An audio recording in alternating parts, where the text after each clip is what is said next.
Pourquoi, M. Trudeau, n'avez-vous pas dénoncé la tragédie qui s'est produite en Afghanistan, à Kaboul, hier, où 40 personnes ont été tuées dans une attaque du principal hôpital militaire, une attaque faite par le groupe de l'État islamiste. Vous savez, ces fous d'Allah qui, ces islamistes radicaux, meurtriers, extrémistes, qui utilisent le Coran pour tuer ce qu'ils appellent des mécréants. Alors, cette nouvelle n'a pas fait la première page, mais c'est quand même une tragédie humaine terrible. Pourquoi, M. Couillard, vous n'avez pas dénoncé cette tragédie? Même chose pour vous, M. Coderre, même chose pour vous, M. Labaume. Pourquoi vous vous êtes tués contre ces gens qui, au nom d'Allah, tuent leurs semblables? Donc, ces meurtres par les groupes radicaux, extrémistes, ces islamistes radicaux, extrémistes continuent à travers le monde et vous gardez le silence. Vous aviez raison de vous exprimer quand la tragédie à la Mosquée de Québec s'est produite au mois de janvier dernier. Mais vous n'avez pas le droit de garder le silence comme vous le faites actuellement. Et ça m'amène à vous parler de la motion qui sera présentée pour vote à la Chambre des communes au mois de mars, dans les prochains jours, où dans cette motion, la M103 est présentée par une députée, Mme Iqra Khalid.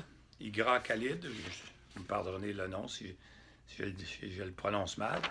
Est-ce que vous allez, Mme Khalid, vous lever à la Chambre des communes cette semaine ou la semaine prochaine pour dénoncer ce que ces islamistes radicaux et meurtriers ont fait? Est-ce que vous allez le faire? Au même moment où vous allez vous lever pour présenter votre motion, qui se lit comme suit, que de l'avis de la Chambre, le gouvernement devrait A. Reconnaître qu'il faille endiguer le climat de haine et de peur qui s'installe dans la population, B. Condamner l'islamophobie, etc. Le sentiment de haine, vous savez, dans la vie, on a des sentiments d'amour, on a l'indifférence et on a la haine. C'est un des trois. Est-ce que vous pensez qu'on peut avoir de l'amour pour ces islamistes radicaux, meurtriers, extrémistes, qui ont fait sauter des médecins et des infirmières hier parce qu'ils se sont déguisés eux-mêmes en médecins et infirmières pour pénétrer dans l'hôpital, pour après ça assassiner toutes ces innocentes victimes? Est-ce qu'on peut les aimer? Il faut que vous répondiez à cette question. Est-ce qu'on peut rester indifférent ou bien est-ce qu'on peut les haïr? C'est un des trois. Faites votre choix. J'ai fait le mien. Alors, on dit qu'on veut endiguer le climat de haine et de peur qui s'installe dans la population. Mais où que ça s'installe, ce sentiment-là? Je prends par exemple au Québec. À Québec, ici, je vois pas de gens là qui, à part quand on voit des événements comme ça, oui, il y a un sentiment de haine qui s'installe. Ça, c'est vrai.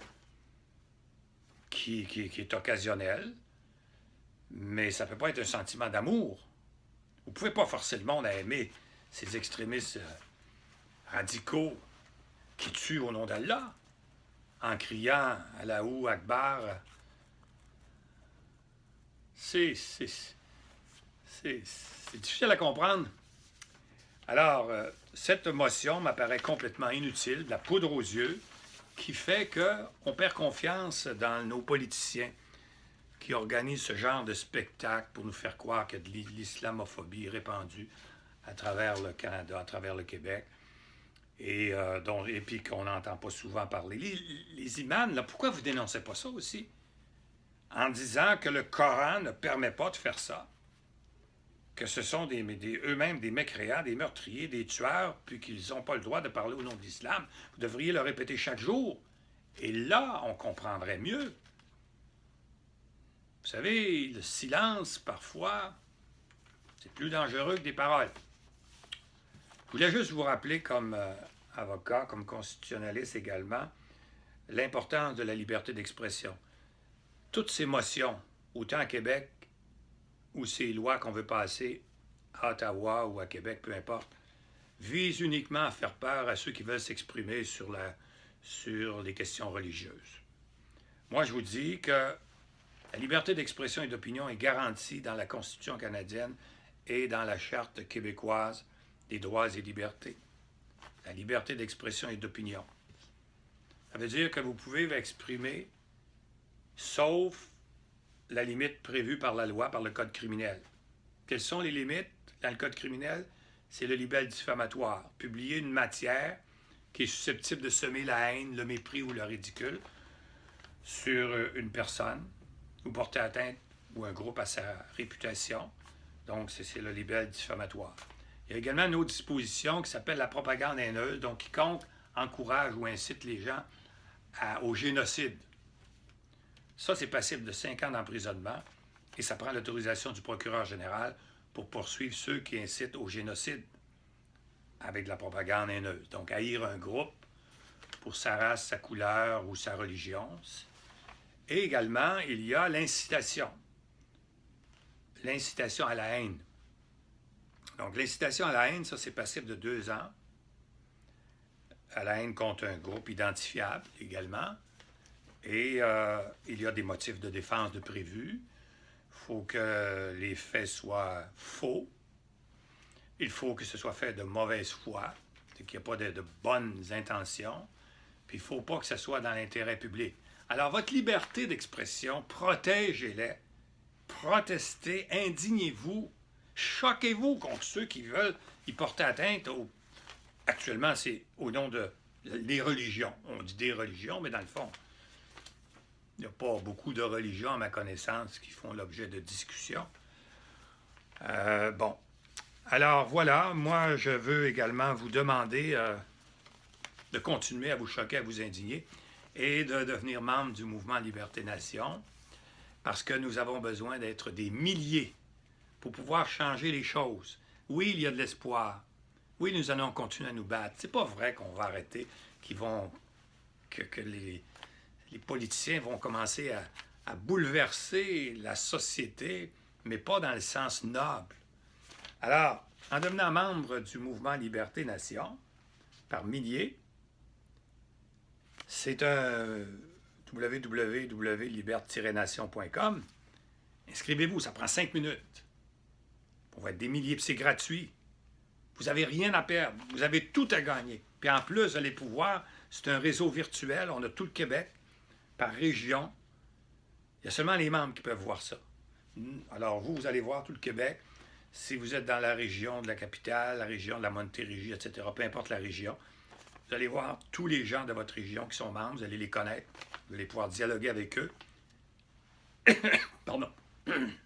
Et ensemble, on va faire des grandes choses. Je vous le dis, nous allons faire des grandes choses. Vous allez voir qu'il y a des personnages importants qui sont membres ou qui vont le devenir. Vous allez être renversés. Il y a des décisions importantes qui vont se prendre. Mais si vous n'êtes pas membre, vous ne pouvez pas voter. Donc, arrêtez de chialer. Je vois, écoutez, des centaines de milliers de personnes qui écoutent mes vidéos. 160 000, 150 000, rarement en bas de 10 000, 15 000, 20 000. Puis là, vous me dites que c'est effrayant ce qui se passe, mais, excusez, mais vous agissez pas. Le vieux monsieur, là, il ne peut pas tout faire. J'ai mis 10 ans de mon temps à concevoir le projet Liberté Nation, 3 ouvrages avec des conseillers, toutes sortes de monde qui nous ont aidés pour bâtir un projet de société fantastique, pas s'amuser avec la gauche puis la droite dans un État provincial. Ça ne nous intéresse pas. Si, évidemment, on a concédé qu'on serait, pour l'éternité, un État provincial, bien là, évidemment, il reste à s'amuser avec la gauche puis la droite. Mais dans le projet Liberté-Nation, il n'y a pas de gauche, il n'y a pas de droite. On construit une structure constitutionnelle et politique qui ne joue pas à gauche ni à droite. On construit la structure et quand le pays québécois sera parachevé, là, les Gabriel Nadeau-Dubois, Manon Massé, le Parti québécois, Option nationale, le Parti libéral, la CAQ pourront s'amuser, dire on est meilleur, on va avoir un meilleur budget pour ci et pour ça. Puis bon, si Manon Massé devient la présidente de la République, bien, les États régionaux qui auront leur parlement, leur gouvernement, pourront élire des gouvernements plus à droite, et ainsi de suite. Donc, à bientôt. Merci.